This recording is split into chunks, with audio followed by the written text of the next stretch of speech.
Today we are going to talk about chest control. The chest control is very important and beautiful control when the ball is high. To do chest control correctly, we should pay attention to several points. First point, watching. We should watching the ball until the last moment. The second point, timing. You should adjust yourself body with the ball. Third point, standing the pass of the ball. And fourth point, using lower muscle. Using lower muscle. When the ball approaching to you, you should lean back a little.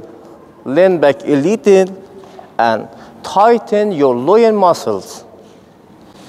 And finally, directing the ball with chest to continue moving to right or left or in front of yourself.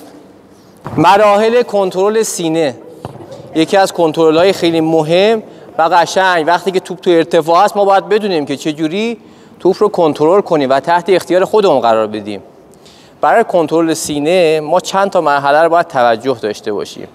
یکی این که وقتی توپ داره میاد سمتمون تا لحظه آخر توپ رو با رصد کنیم. نکته اول. نکته دوم تایمینگ ماست.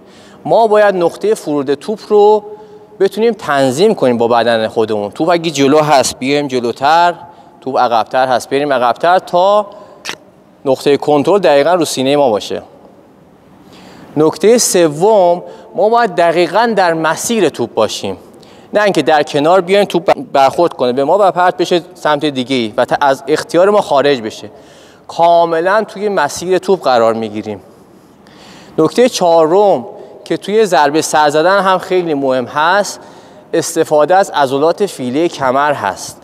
شما وقتی که میخواید کنترل سینه داشته باشید کمی مایل میشید به عقب، دست‌ها کمی باز، عضلات کمر شما صفر میشه تا تحمل اون ضربه. یه وقتایی ضربه توپ میتونه شدید باشه، تحمل اون ضربه رو داشته باشید.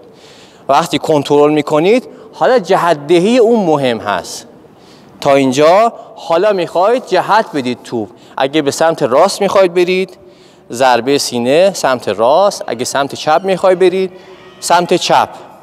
خب و یا اینکه نه میخواید تحت کنترل خودتون باشه مسیر رو ادامه بدید. شاید لزومی نباشه حرکت کنید، نگه میدارید، اطراف رو نگاه میکنید و توی ذهن خودتون پلنی طراحی میکنید، برنامه‌ای طراحی میکنید. تو فاز حمله هستید، تو فاز دفاع هستید. ببین الان رفتم سمت راست. حالا